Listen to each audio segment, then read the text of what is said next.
the people in charge of this station have either gone away, have passed away, have lost their faculties, whatever it is. They keep letting us come back on Tuesdays. So here we are. And tonight we are more excited than usual because we get to have an interview schmooze fest with the queen of interviews herself, our buddy Linda Marcus Smith. Hello there.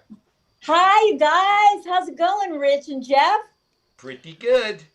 Doing great, Awesome. doing great. Glad to see you on the other end of the spectrum. I mean, you have done it. You have to have done over 200 interviews. Oh, keep going.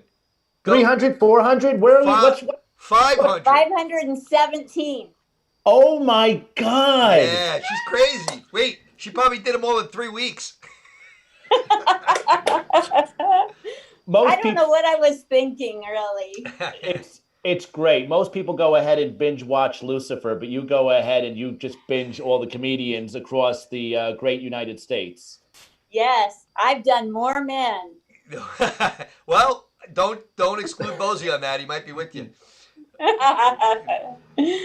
It's been a lot of fun interviewing comedians, though. I've enjoyed it. So tell us a little bit. Look, I had the privilege of being on your show once, and Jeff had the privilege of being on your show once. And now that technically it's just a little bit after lunch out by you in Vegas there, but tell us a little bit about what made you. Well, I want to talk a little bit about your career because you have a really interesting career. So let's start from the beginning. How you haven't been in comedy that long, really, right? I haven't. I'm a short timer. I've only been doing comedy 6 years. Well, that's more than us. True. And I think I've quit once a year. I quit it as soon as I started. Right? Yeah. No, I started doing comedy because I was really sad. I had spoiled my only daughter and she didn't want to talk to me anymore. And I thought, well, life got kind of rough for us because I got hit by a drunk driver. She didn't want to talk because I was different. Well, what can I do? Let's see. I'll be a comedian. So that's where I've been, making people laugh, even though I'm crying on the inside. I'm making people laugh. Well, you know what? You do a great job at it. But that was only really before you even get into the comedy, you have an interesting, you're a veteran, right? Yes, I was in the military. Oh, please elaborate. I went in the Army, and I knew I was going to have to stand at attention. That's a given. But it was in the 70s. I didn't know I was going to be the focus of it. Give me a break. Nice. And how long were you in for? It sounds like prison now. I was in for 3 years. Wow, that's awesome. It took me 3 years to figure out. I was one woman among 2,000 men on my post, the only woman. And I'm bad at math, Rich and Jeff. And it took me 3 years to figure out how many times are they going to try to put 2,000 into one? Answer's 27, and I'm the remainder. Listen, with a little lube, anything is possible. Sure. Well, it's military grade lube, which is probably even more possible.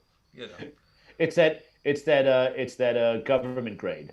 Yes, government issue. So what were you? I could see you handling, high grade military weaponry and stuff like that, or I could see you peeling potatoes. Were you somewhere in the middle? Where were you in there? I counted money. I'm half Jewish. So they said, okay, count money. So that's what I did. And if I'd have been all Jewish, I'd have probably wound up like at Fort Leonard Wood or wherever all the money is. But no, they put me in Germany. Oh, Germany. Yeah. Where else would a Jewish person want to be than Germany? That's the place to be. Yeah, my grandmother, my dad's mother, was born in the same town I was put in. And really? She eventually died in Minsk concentration camp. Oh. So I got to go there and see her house, where the land she was born on, and it was pretty cool. Wow. But yeah. So Hitler's SS came and took her away from her jewelry store. So now I get to say that they took off with our family jewels. And I have trouble concentrating. You know, nothing brings home a show like a good Hitler joke. I mean, let's be honest. I mean, You know, I feel like this is like a back-to-back. I mean, last week I got done mentioning it, like what could be worse than someone going ahead and posing for a picture, giving 2 thumbs up in front of a Holocaust museum. yeah, exactly. Wow. So you get out of the service, and then you're at that point you're still you're a young lady. Now what do you do? Well, I got married when I was in the military. I had been a banker, and then I went in the military, and they said you'd be a perfect banker. So Go figure. Once again, money. yeah. So then I come out of the military with post-traumatic stress from too much attention. and Me and and Jeff will never fall victim to that. Not happening. And I'm really bragging about it, you know, because like who gets to say they're 69 years old and got too much attention? Me, you know. Hey, that's cool. And though. so, yeah, and then I went into banking again, and I went through 4 bank robberies. What in the world? How many of them were you in on? I mean, you know, 0, goose egg. at some point you have to connect the dots here. Is all I'm saying. I know, right? They're gonna like check my hard drive somewhere along the line. It's like the guard leaves at 3. So does everyone else in the bank. Oh my God. So Yeah. so that's interesting. Now, what was your main pull? Like, how did you get started getting into comedy? What was the main pull? Well, I always made people laugh. Like when I was in the military, I made a Buckingham Palace guard on duty laugh. That's quite a foot. Yeah, and I even made an East German border guard laugh from 10 kilometers away through a microscope or periscope, whatever binoculars.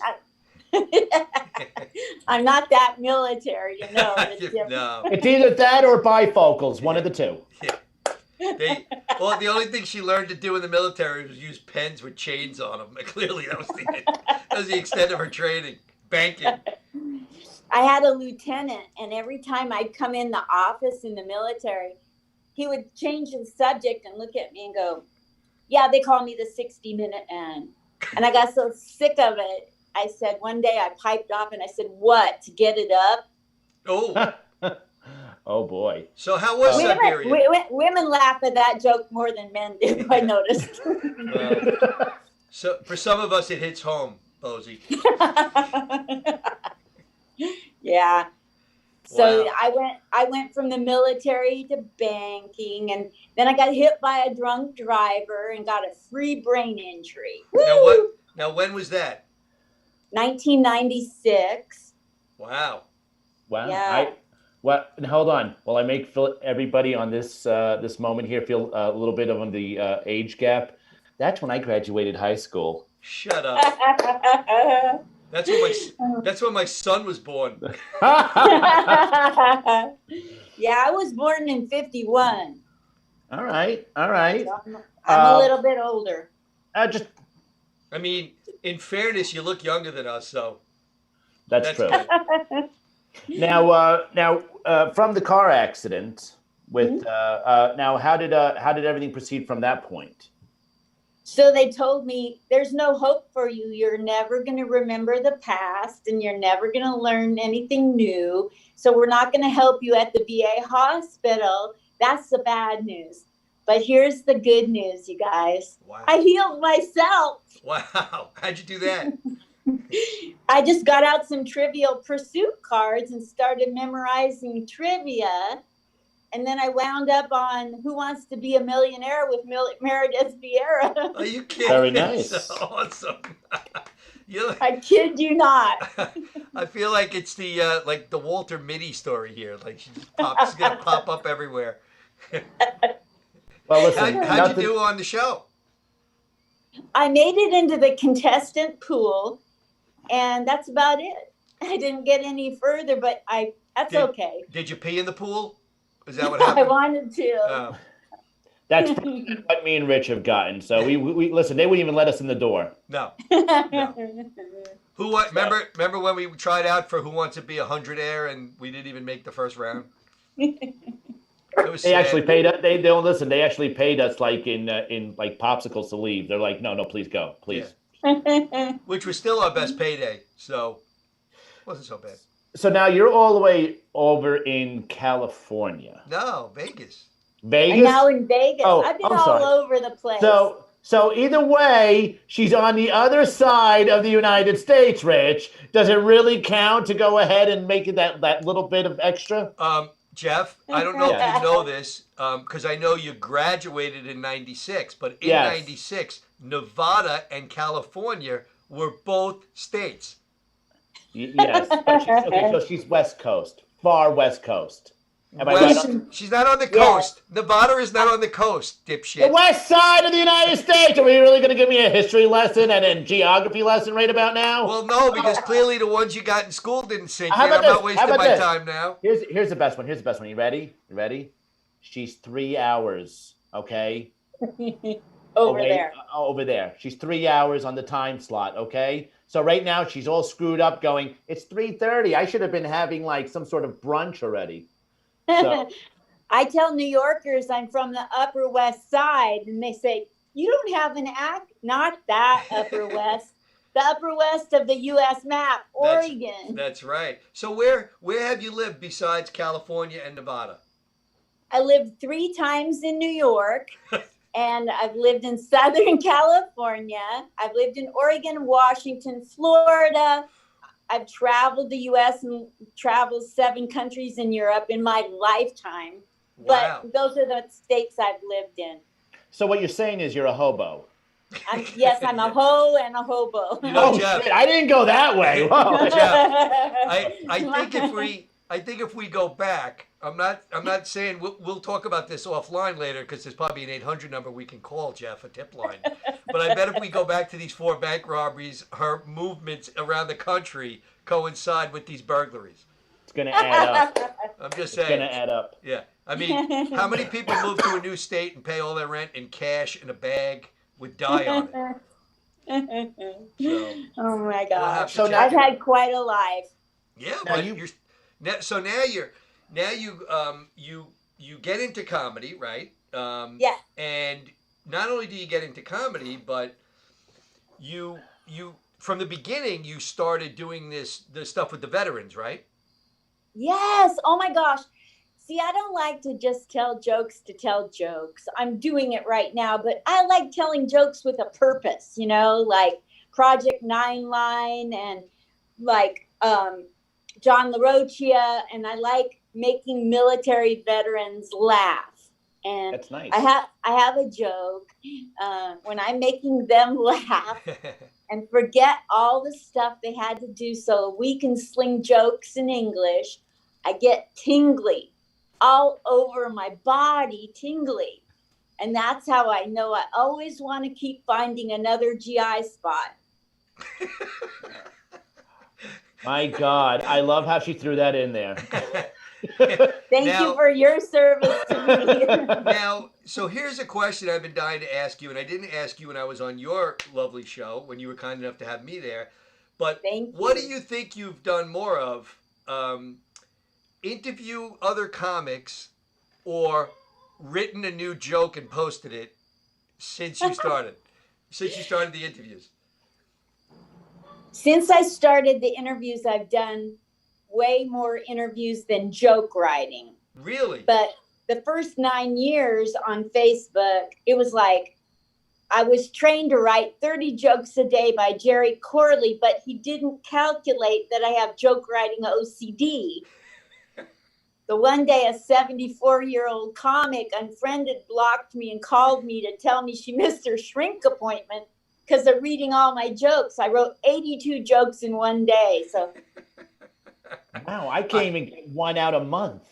We know. We know. But I love writing jokes. It's so fun. Okay, so we've asked other comics this, right? But What is your single proudest joke you've ever written? Let me think. That's a really good question, and this is a really good stall technique. Uh, Wait, we usually have music for this. Oh, we will, right, Jeff? Yes, it's in the works. Yeah. well, you can't tell Holocaust jokes to every crowd, but I already felt you guys out. You passed.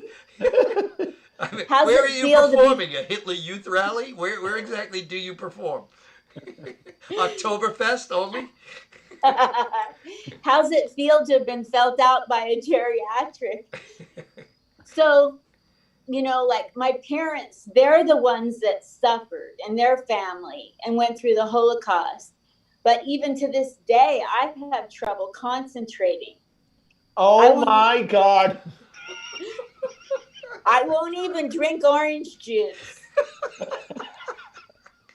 I won't. Wow. Won't even drink it. Evaporated milk is out. Wow. Getting on a train. I don't Wow. even.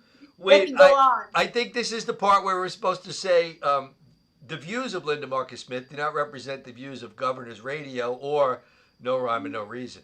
Okay, continue.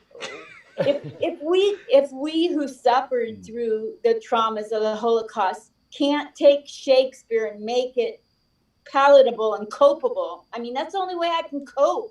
It wasn't my fault, and I had to live with all this trauma, and the only way I can cope is by coming up with jokes.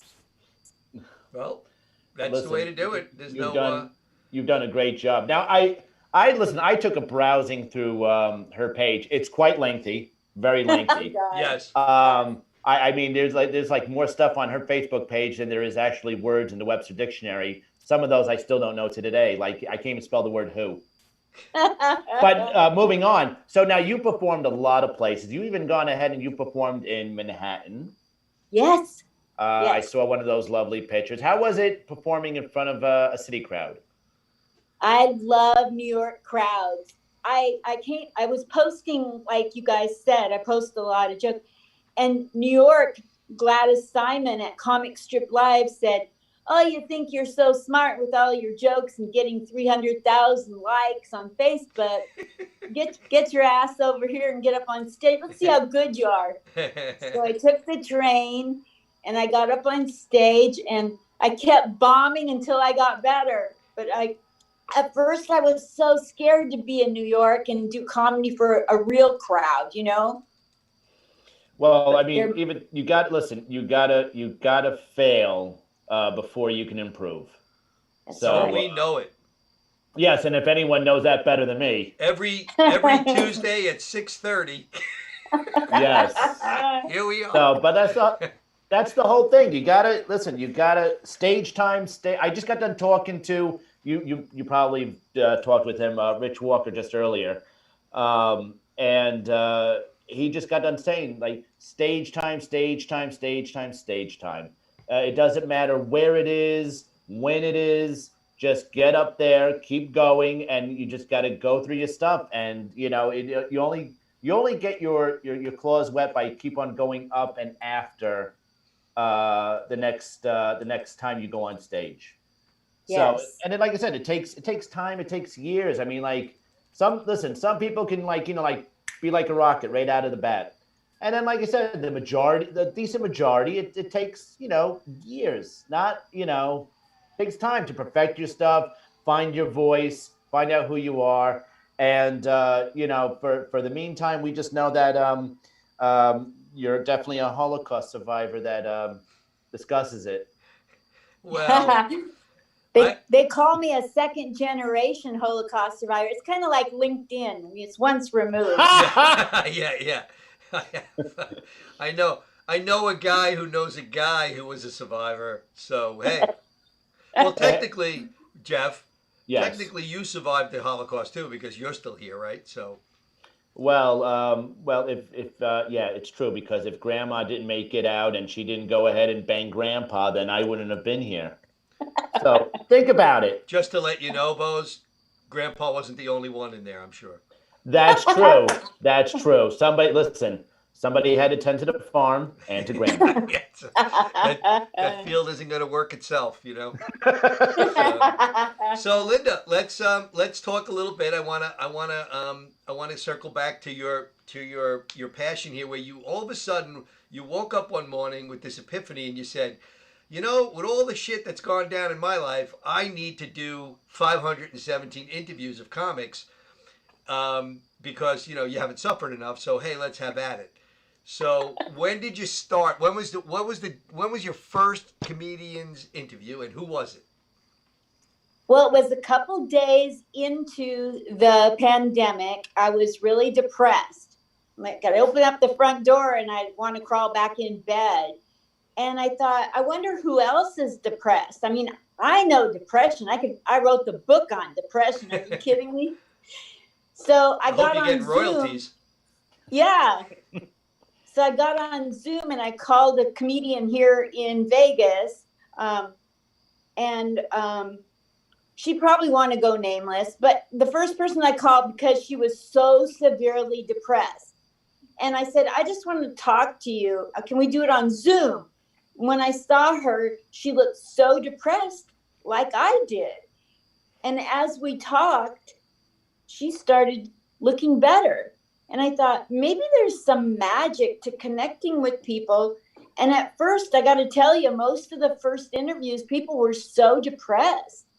And Yes. it was more about, you know, trying. So when did you first fall in love with comedy, and what do you want to do with your whole life? Trying to get them to see a bigger picture than the pandemic, right? Right.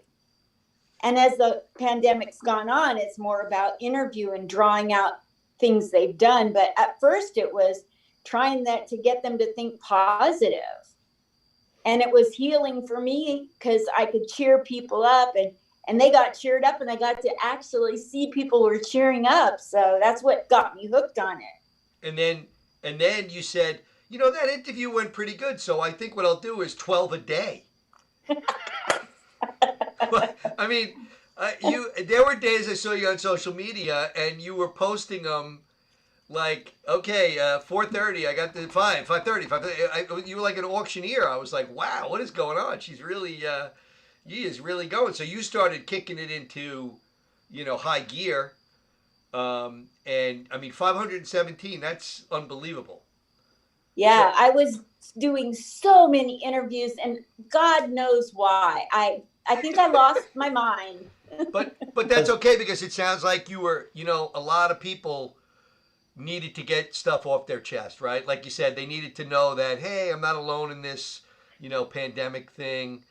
But I know I'm gonna go out on a limb here. I know you did an interview out of these 517 that was your pride and joy, besides the Jeff Bosey one. So maybe your second favorite behind the Jeff Bosey interview. Tell us a little bit about that one, because I know you loved it. Well, Rich Rada. Yeah, well, not that one. The other ones. The other guy, the other second favorite. Well, I have two men behind you too. Two men. Sinbad got me the most attention because he's It's a Sinbad. super. Because Yeah. he's Sinbad, one of the most underrated comedians of all time, probably. Yes. Great comic. It took me about 2 months to nail the time of that interview and get the interview. Wow. And I had to stay nice, and promise never to give out his contact info. And there's been a lot of people that have That's said, right, that's how right. did you get that interview? But And he I'm was like, great, right? I mean, that was fantastic. And you know, and he was so genuinely, it was a great interview. It was. Thank you. He was, thanks, guys. He was so real and so in the moment. He told me I could have 2 minutes, and he stayed 41 minutes. Wow. Sounds like when Bosey comes over for a meal, I can't get rid of him. It's like, you know, it's, Listen, the food is that good, but still, nevertheless, the whole thing is the fact that we'll bring back to where he took the time to be longer than the 2 minutes, and the reason why so many people have gone ahead and interviewed with you, Linda, was because I said it when you interviewed me. You have a very infectious smile that goes ahead And every time, like I said, you're always smiling. You're always you know you have this energy about you when you're like ready, like you give it 115% every single time. You know, unlike where like most of us, we like me and Rich. There's some like times we're giving like I don't know 20, maybe 15. Hey, sometimes 20 is all we got, man. You know what I'm saying? Just Well, once again, like how she said earlier, the whole well, so 41 minutes with Sinbad, right? You had Yeah. 30 minutes with Jeff Bosey. so sorry. I mean, arguably, those are 2 boxes on your bucket list that you could just check off and then call it a day. That's it. Why go further? No, Jeff Bosey was one of the 3 people who made me laugh the most during an interview. Oh, you Out did. of Oh, 500 you had your zoom camera down below the waist, I guess, on him. on Vibrate. Yeah. Oh, see, Bose, I knew you'd be a great interview. I mean, While because at the same time, I sent her one of those famous like guy pics. That was what the funniest portion of it was. nice. Now you said there was. Now wait, hold on. She did say there was 2 behind us. So we have Sinbad. Oh, there's another good one. Who is the other Yeah. one? Well, I hate to name drop, but I'm going to. Do it. Bobby Rydell. Woo! Woo! Bobby Rydell's another one. Wow. Okay. How was that? The reason that was second favorite, along with Sinbad, was that there was a song he sang back in the day called Forget Him. It goes, forget him if he doesn't love you. That one. And I went to a summer camp and I met a guy and we spent the entire week doing functions in public together. And at the end, he wouldn't even say goodbye to me. And that whole summer, I was trying to get over this love that I had for Vaughn Woods, who's going to go nameless. Poor And Vaughn. so- We'll never speak of Vaughn Woods again. Never. He never took me in the woods. And I thought that was weird. Wow. And so I told, the interview with Bobby Rydell was wonderful. Don't get me wrong. But when I got to tell him that his song helped me get through that, then he sang the song to me. Jeff, did you So- sing? Listen, I have known to be hitting a couple of chords, but tonight is not one of those nights. I'm very sorry. Darn and it. and like I said, you had Bobby Rydell. I listen. I was blessed with Charles Goonan. I feel it's right there on the spectrum. Wait, are you saying Goonan's on the spectrum? No. As far as equivalency of vocal performance. Okay, I just want to clarify because I don't feel Charles Goonan is on the spectrum. in any way, No. shape, Charles or form. Goonan's a nice guy. Back to Linda Marcus Smith. So Every Linda, time somebody says they're on the spectrum, I want to say, did you say speculum? yeah. So 517 interviews. More men, more women. Women don't take to promoting themselves like they ought to. I'm just going to step right out there and say it. Wow. The men are bold. They're like, when do I get on? When's the link coming? And women are like, when you get time, or I'll write them and they'll go, okay, but I think women need to step up to the plate and be a little more aggressive and make things happen for themselves, not take a back seat, really. So you think a lot of them are shy like yourself, very introverted and quiet, and I got you. Yeah. Well, that's an interesting point. I mean, Long Island, like the females we know in Long Island comedy, would you ever think they wouldn't be? Can't get them to shut up. I know. The Long Island girls are very strong women, and that's not what I'm referring to at all. But there's a lot of people maybe in Nebraska. I don't know where they're at. What But could somebody in Nebraska really have to offer on an interview besides Warren Buffett?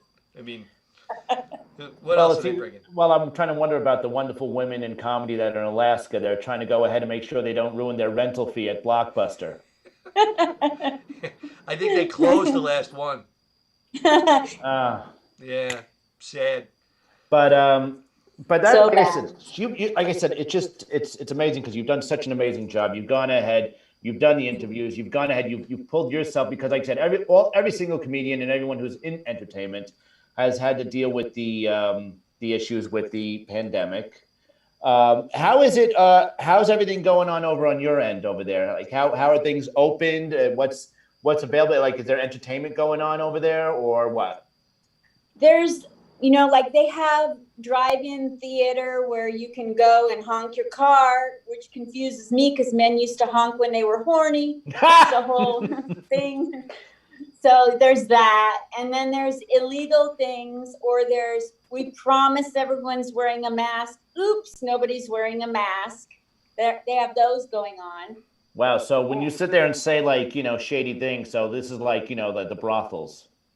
Yeah, the Okay. brothels just came back to life and they're on the up and up, but comedy is Oh, still trying to be under the radar, and it's trying to they just reopened restaurants, all the restaurants, but not Wow. entertainment. Soon, very soon. Same thing over here. And like I said, I told Rich, he was like, "Oh, October, November." I was I like, said September 15th to October 1st was my target date. "Okay, well, look at that. You failed." It's not October 1st yet. Really? But like I said, same thing's going on over here. Like I said, it's just basically what you just described as far as what's going on over on your end. Same thing is going on over here. Restaurants are actually. I'll save that for the rant. But moving on. Bose, hold your thought. We're gonna take a quick break. I want to tell everybody about our favorite place online, besides govsradio.com, which is Teespring. Look at my lovely cup. There we go. My cup, Wow. my cup, and my phone case, folks.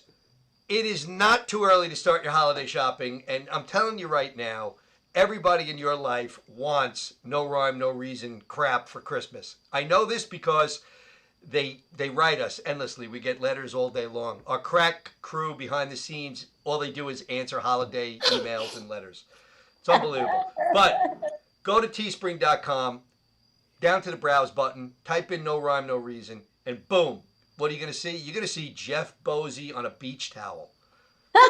It's crazy, I know. It should be a hand towel. Trust me, I've talked to people he knows. But we have masks. The COVID mask, not the Halloween mask, not the Rich Raider, Jeff Bosey masks, but the surgical type mask, COVID effective. We have phone cases, mugs, shirts, all that beautiful stuff. No rhyme, no reason. You can get whatever you like. Now, let's say you don't like no rhyme, no reason. You're probably not hearing this commercial, but that's okay. But you can go to Teespring, go down to the browse line, type in Gov's Comedy Club, and boom, you got every show that's on there. You got Knock 'em Dead Comedy. You got Domestic Disturbance. You got Chef Felix. You got Zencuda, Soul Space. You have Jam, right? Joe's Acoustic Monday. You got Limo Talk with the Gras and Inns.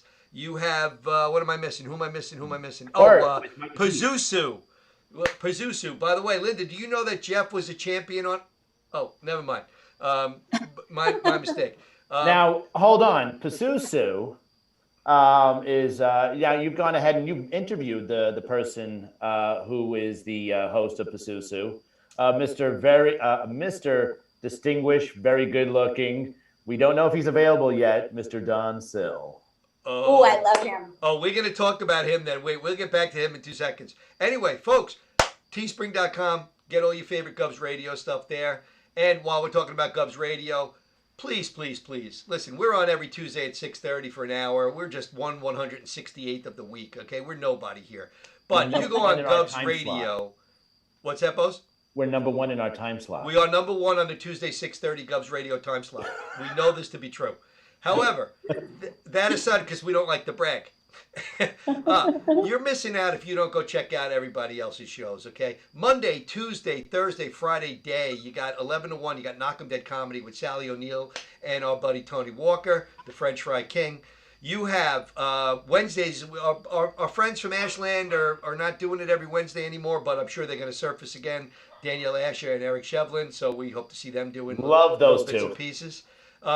You got Monday nights. You got Joe's Acoustic Mondays with Joe DeJesus, who, Yes. by the way, gets a zillion views because he's great and he's unbelievable talent. Tuesday nights, you get us at 6:30, and then Domestic Disturbance on after us later on.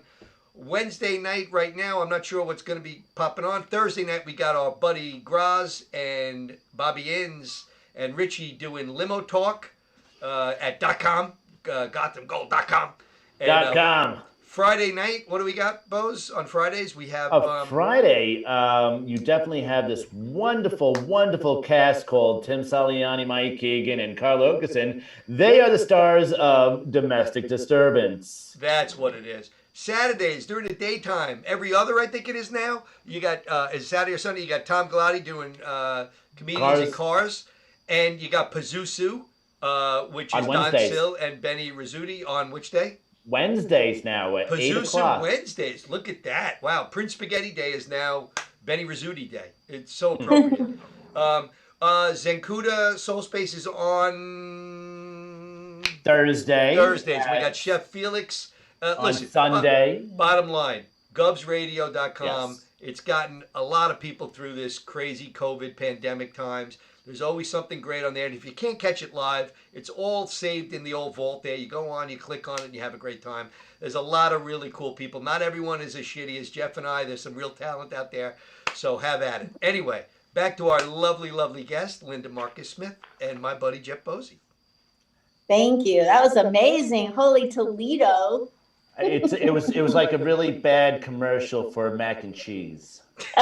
Without the mac and cheese. Exactly. But to bring it up, you know who's not serving mac and cheese, really?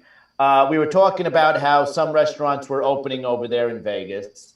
But now over here in New York, in the city, New York City, not New York State, New York City, they are finally allowed to open, but only at 25% indoors starting tomorrow. 25%. So I was like, basically, so what are you doing? You're allowing them to pay for the electric, the rent, and buy a Snickers bar, if even. My gosh. So like I said, as much as I would like to sit there and say some people love Mr. Cuomo and Mr. de Blasio, not so much. No. They've killed the entertainment. They've killed the food industry. But yeah, listen. Well, Bose, let's do this. Let's circle back. I think the conversation is November 1st. Let's see, because Florida just opened up 100% no restriction, right? So the question's going to be DeSantis or Cuomo, who made the better shot right now? Again, I'm in New York, so I would love shit to be open. Don't get me wrong, but let's see, because the last time this guy in Florida did what he did, the numbers went through the roof. Yes. So maybe there's a happy middle ground there that they're not addressing. I don't know. And again, I keep telling people, you can yell at me all you want when I say something, but I'm not an immunologist. I'm not a political I'm not a government official. It's easy for me to hibernate in my home office and go play golf and get takeout food. I'm not open. I'm not running a restaurant. And I understand that people have that, but there's a right way and a wrong way. Opening at 100%, full balls to the wall might not be the answer. Yeah. Maybe they're trying to kill off the old people. Well, now that has some merit. Well, if you think about it, then you should go ahead and check out real estate trends in a couple of weeks. Bosey's like, look at this. Look at all these apartments are available. And in such a tight-knit community. He's like, who would have known that the Smiths passed away? Yeah, I always wanted to live in the villages. It's going to be going in there. But now listen, what do you think is going off as far as what do you think more people are going to pay attention? Because here's the other thing. We had sports going for a little bit, okay. We had some. What do you mean going for a little bit? Well, we had the Yankees are on right now. It's a playoff game. Listen. Let me finish. God. Speaking. You know. Okay. So listen. Florida screwed it up where they had to shut down for about 2 weeks. Did you forget about that, Rich? Did you forget about it? What did it have I to didn't do forget with- about it. What did that have to do with sports? But now, what it has to do with sports is now. What do you think? Do you think people really care about if Yanks versus Indiana is going to be a decent game tonight, or Biden versus Trump? Well, they're playing the Indians, not Indiana. So I knew that Indians. let's clear that up there. But Indians. Cleveland. I know where they're from. Cleveland. You will never be working at ESPN. That I can guarantee you. Well, like, listen. What do you want? Okay, I meant not Indiana. I meant Indian. Excuse me. More okay? people will watch the debate, and it won't even be close. I will not be one of them, but I think more people will watch the debate than watch any sporting event that's been on so far, hands down. Oh, well. I'll be watching it for possible jokes. Of course. It's already a joke, so I will not be watching it. I will be eating dinner after the show and watching the Yankees hopefully win. Yay. Love the Yankees. Oh, look, you see now. Let me ask you a question. Are you now a Raiders fan that they've gone to Vegas? No, not No? at all. I'm a Dodge. I don't know which sport is which, but I'm a Dodger, Yankee, Mets girl all the way. Dodger, And then- Yankee, Met. Yeah, and then Portland Trailblazers, sometimes the Lakers. Well, this would be a good year to get on the Lakers, I think, since they're in the finals. And the Dallas Cowboys. No. And NASCAR. Once again, NASCAR, nice. She mentioned two teams, Lakers and the Cowboys, and the reason why I like them is because of their cheerleaders. Totally. That's the You only reason go. why. I listen. Whether they throw a ball or bounce a ball, it's all about them like shaking those pom poms. Who cares if a blonde doesn't know the difference between offense and defense? Oh God! Wow, I was about to say something really bad that would have gotten us like, Rich. I almost slipped and said something. I would have lost respect from Linda Marcus Smith. I would have lost respect from Allie, Danielle, Carla Oakson, any female that watches. I would have lost respect after oh my God! Next week's show would have been one Zoom box, and it just would have been called like No Reason. Starring Rita and Rita. That's it. Just Rich Rita 24/7. That's what you get. So Linda, what's your goal for comedy for you personally in the next, let's say, because this year's tough. It's a tough sell, right? But let's say over the next 15 months, if you will, count, all through next year. What's your personal comedy goal as a performer rather than an interviewer and a guest? I think in the next 15 months, I would like to be featuring and hosting. So I've hosted before, but it's been things I've concocted or cajoled my way into, or whatever you want to say, finagled my way. I want to really be legit hosting and legit featuring for people. And you'd be a good host. Thank you.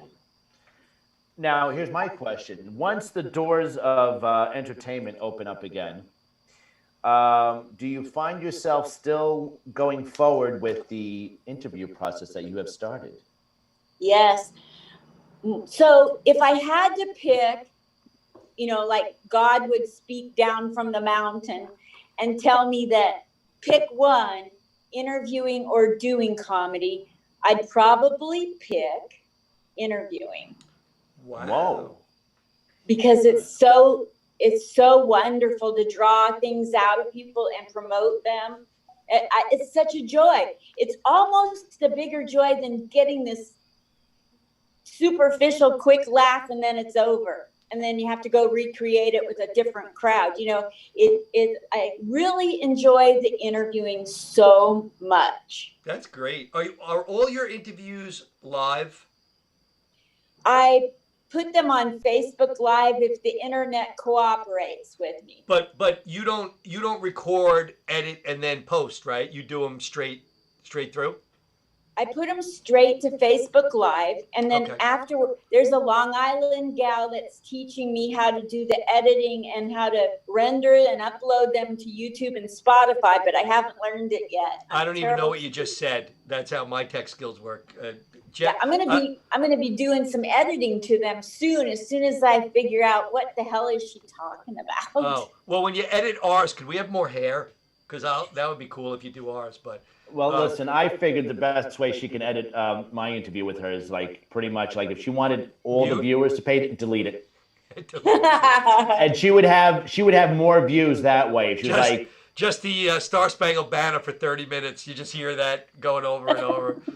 Linda, let me ask you this: since you do them all live, out of your 517 interviews, have you ever asked one of your interviewees a question that went over like a brick, where they were like, wouldn't like they were a little hesitant to answer? Like, was there anything where you just crickets? OMG, have you hit the nail on the head? One of my first interviews was with a comedian who was in a really bad space, and he did not want to do the interview. And I guess I schmoozed my way into getting an interview, and it was like a hostage situation. And every time I asked a question, he'd go, "What a stupid question. Who in the hell came up with that question? What is the deal with these questions?" Finally, I said, "This is not my roast." Yeah. Answer the questions or get off the air. What the hell? What, I mean, were they? Oh, did my. you feel looking back? Did you feel the questions were a little too like personable or something, or something that You was know, wrong? when I first started out, the questions were really basic because I was new, you know. So where are you from? Where'd you grow up? Made you get into comedy? And I guess you get those questions a lot, but that was the best I could do. And you know, he made me dig deeper and come up with better questions or ask him in a more complicated way, you know. Start talking So about his where is colonoscopy. it you're from? Yeah. So how was your colonoscopy last week? You know, let's get into that on the air. so I'm gathering some of these other ones were like, you know, when was the sex change? What's your social security number? Those type of questions. Absolutely, you know. Yeah. Yeah. If they Mother's tell me maiden they're name social, and it's not. social. That's how she robs those banks. Yes. She does it all online now, Bose. You don't even have to go put the mask on and get the gun anymore. It's all cyber stealing. So So I study other people that do interviewing, and then I learn different tricks that might work for me. And it's been fun to learn different things that make an interview go well or not, you know? Wow. Kind of fun. And I've the- had some bad interviews. the one thing I definitely notice is that you definitely hold tight to like you have a strict time frame that you stick to. You have a strict format of how you want to have things questioned, how you want the reaction, and then pretty much I love it. I get a kick out of it. Pretty much it's like when you're done, it's like, well, thank you so much for joining me and have a wonderful day. Everyone, Jeff Bose, he was great. Where can we find you? Do you even own a phone or a MySpace or something? It's true. Hey, listen, So- you got to sign off. You never know when you're going to circle back with those people. You got to, you know. Well, like I said, on this show, you're definitely held tight to the whole 58 minutes. So, you know. Is our time up already? No, But no, when no. we usually no. edit our show. The reason we do this hour show is because after we edit it and take out all the unfunny parts, we get about 48 seconds of quality, and then Govs lets us post it.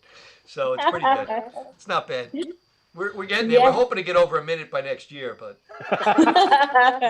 no promises. I mean, Bosie hasn't written a joke in a year. We're waiting, still waiting. So, Once well, it's again- not true. Not true, Linda. He writes a lot of jokes. He just doesn't Does do he? the punchlines. No, he never puts in the punchlines. That's the problem. When I first started, I went to a comedy club and they taught me how to write jokes. And then I got on stage and they go, "You're kind of old and it takes you a long time to get to the punchlines. Could you get to the punchlines quicker? You know, like get off the premises, stay off the premises." So I never went back. Wow. I'm kidding. It's a joke. So it's kind of like knock knock, goodbye. That's it. Yeah. That's the whole joke. Now you When do they you said still stay teach? off the premises, I thought they meant don't come back. Are you still teaching? Are you still doing your comedy workshops for the vets? I am not presently. It's really hard to get a VA hospital to let you come in and tell jokes or do workshops because, get a load of this, they're afraid you'll trigger a veteran. Wow. So I get a lot of, it took a year to get into the Portland one. And when I left there, this one here in Vegas is really difficult to get into. So as soon as I figure out the combination, you tell me no, I'll find another way to come back like Columbo with one more question. They're like, we'll let you in, but whatever you do, don't talk about bombing on stage. Oh my God. Wow, Which makes me wonder, why are they call it triggering if they're so afraid we're going to trigger? They should change the word trigger, you know? Well, how many of those workshops had you done? I did one I did one every week at a place until somebody broke in and stabbed 3 people to death. Jesus. Wow, the joke was really that bad, huh? Jesus. And then they had me come back and do more jokes after they were all done grieving 2 weeks later. And cleaning up the blood. Yeah. Holy and cow. That was in Vancouver, Washington. They're like, listen, we'll have you back, but we're going to need you to bring at least 3 people. It's a bringer. They're just not leaving. Yeah. So I've done 4 of those, 2 in Vancouver, Washington, 1 in Portland, Oregon at a VA hospital in Vancouver, Washington, 1 in Portland, Oregon at a homeless shelter for veterans. Very nice. And thank you. And then 1 in New York City on 23rd and 1st Avenue at the VA up on the 2nd floor at the outpatient psych ward. Woo! I love that place. My favorite spot in the world. That's awesome. Hey, Jeffrey. I'm not a patient there. Stop. Anymore. But do you have more rant you'd like to get out of your system? If there's any more rant, it's just basically to the point of no matter who you guys go ahead and vote for and everything, and whoever you think is gonna win. The sad thing is that it's for you, Rich. It's always for me. Real professional, buddy. Having your office phone ring, and meanwhile you don't even have an office. It's so weird. It's the pit boss. Listen, it doesn't, like, it's back to what I was saying. Just do the whole thing as far as, like, care about one another and cover up. Use the mask, okay? Let's try to get through this pandemic, because you want to know what? That's what it really boils down to. I'm getting tired of no entertainment being available. That's not secretive. I'm getting tired of not being able to live life at ease, where I could go ahead and just go out to simple things and go to restaurants with my family. And we can go to restaurants, but I still have people in my family like, no, I'm not going in. Have you been to Chili's? Actually, no, I have not been to Chili's, and that's not because of the restraining order. It's simply because, once again, it's the fear. So all we've been doing is doing the order to take out. We don't even dine out. Wait, have you gotten Chili's takeout? I can no longer confirm nor deny these questions that you're giving me, Mr. Rader. So, Linda, Jeff has a very strange sort of a love affair with Chili's. Wow. We haven't gotten to the root of it. I don't know if he lost his virginity to a short order cook in the kitchen of a Chili's, or he worked there as a teen, or he got free food from somebody there once, but he is fixated on Chili's. Listen, does he take the food home and put it on his significant other's feet and lick it off, or what's the deal there? Listen, I choose not to do any of those or think of any of those at any time. He wouldn't waste any of the food. I don't think he would sacrifice the food. No, it's too precious, too precious. Listen, what they do with their fried pickles. Frickles, as we call them. Frickles. As I go ahead and I toss around the cheese balls, But listen, I have a small fascination with Chili's. Just leave it at that. Doesn't have to go any further than that. We don't have to talk about the intricacies of my infatuations or my relationship with Chili's moving forward. Fine. But Fine. listen, like I said, I mean, I'm pretty sure everybody wants to go ahead and, like I said, just be able to go out. I mean, like I said, for now, we just got to do the mask thing, try to get through this. Hopefully, they come out with whether they have a vaccine, they don't have a vaccine, whether the mysteriously that the numbers are just have dwindled down, but they really didn't let us know because the infection's real. The infection's real, but hey, who knows? Maybe November 3rd, it all goes away. I don't think so, but there's always the hope.